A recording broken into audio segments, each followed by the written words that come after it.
Yeah. Yes. Mm-hmm. Yeah. You got to take everybody else's problems and issues, what they did, how they doing it off the table. Yes. Yeah. Yes. You have to accept Tap in, responsibility for the worship. when worship Yeah. is not a It's thing not right. that flows from you. Yeah. So I think we got to really, really just stay there and understand that before we talk about it. And this is why I listen to Bishop Vaughn in the mornings, and this is why she states that the people on the worship team have to be filled with the Holy Ghost, and they have to have something on the inside of them, because this is what you're spewing out over the people. This is what you're saying to the people. You're trying to usher folks in to a place of worship. How can you do that when you just put down the bottle 4 hours later before you in the church on the mic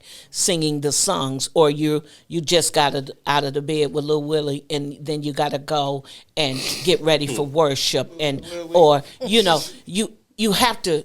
I agree with Lady Callahan.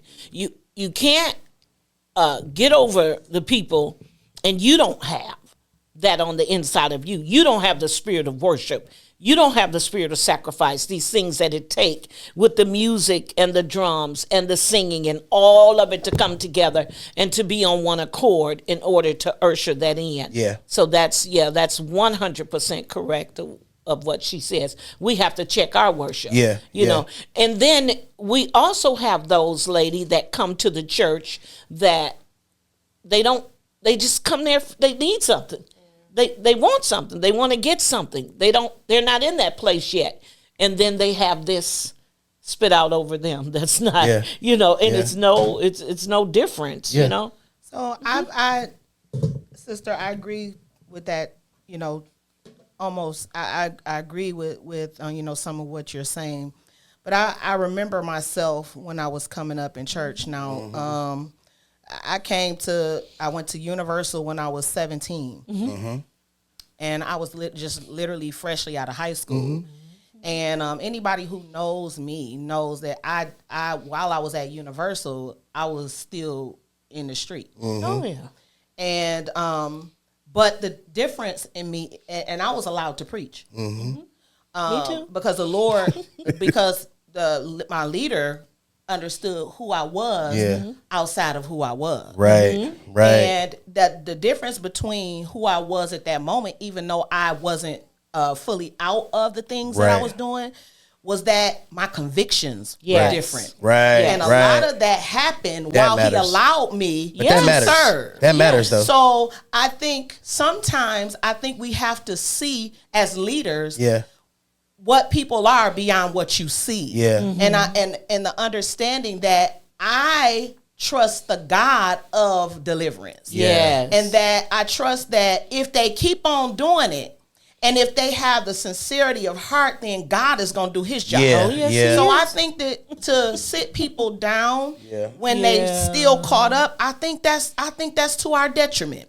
Right. I think because they have so much to offer us from a pure place, because it's not that they loving what they doing, they trying to get out. Yeah. And I don't have no problem with you if you keep on coming. Yes. I don't have no problem with you if you keep on striving. Yes. I don't have no problem sing, because I believe in the person and the one who you singing to. Yeah. I believe the words that you singing. Yeah. I believe the word that you preach, that I don't have to follow you home. Yeah. I don't have to That's crucify right. you. That's I don't have right. to swipe Well, grace you're from gonna you and feel be it. dogmatic. You're I gonna feel believe it. that the power of what it is that you're doing will transform you beyond what it is that I can see. So I think, just to say, I understand that we've been taught, like, sit your behind down somewhere. I tend to think a little bit different. I think that it was allowed for me, and I believe that that's why I feel the way that I feel about God. Because I didn't have to, I belonged before I believed. You understand what I'm saying? And then the atmosphere that you grew up in, the church that you grew up in, agree. no matter what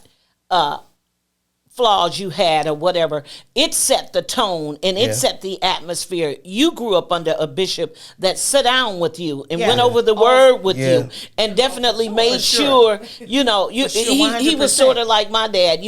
We couldn't go out and preach just because we were licensed. If you couldn't heal a flea in the church, you couldn't heal a flea outside of the church. So it was like 10 years before we were able to go out and minister and, you know, all of that. So your whatever you were going through was in the house. Sure. And what, you know, the same thing at Landmark. It's the same thing at Landmark.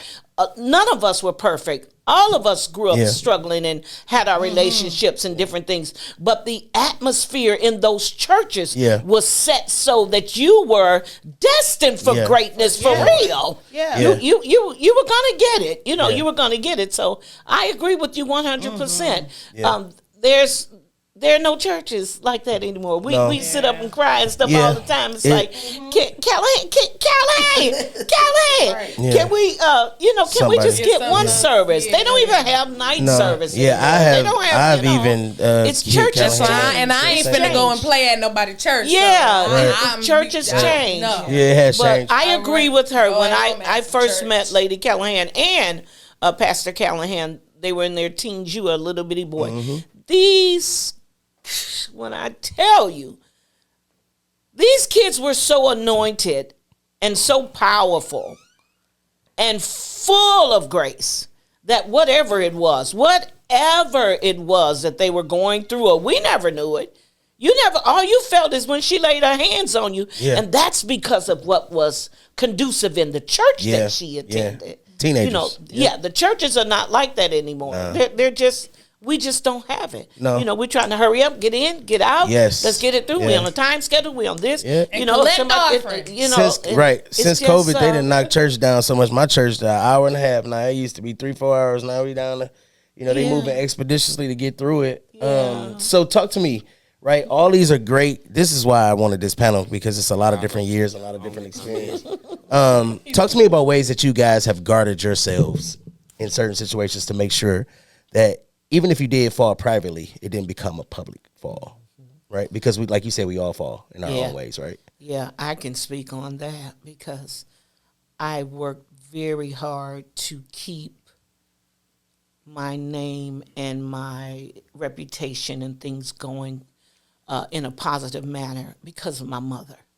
You know, my mother always said, there's even a way to sin. And I'm not telling people to sin, but there's a way that you fall. There's a way that so I grieved privately.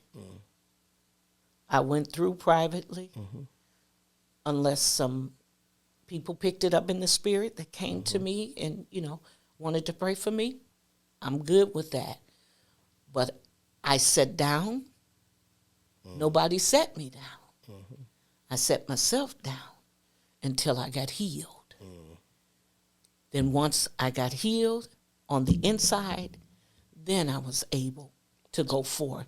But that's why, see, I've experienced some of these things. That's why, a lot of people come to me, a lot of people talk to me, I counsel a lot of people, help a lot of women, to go through this because it's just a way to go through. I never outed the person. I never tried to take the person down. I took my punishment because I was in it, just like they were in it. And when I came out of it, this is one of my philosophies, and that is, you're going to hurt if you stay in it. You're going to hurt if you get out of it. So at least when you get out of it, once you get over it, you're out. You don't have to continue to go through that hurt. So at least you're out. You're going through, you're crying anyway, you're crying in it, you're crying out of it. So either way, you just go through, and there is a way that you can conduct yourself, even just as a saved person or just as a woman. Yeah. You don't have to be loose and, go through the streets and all that kind of stuff.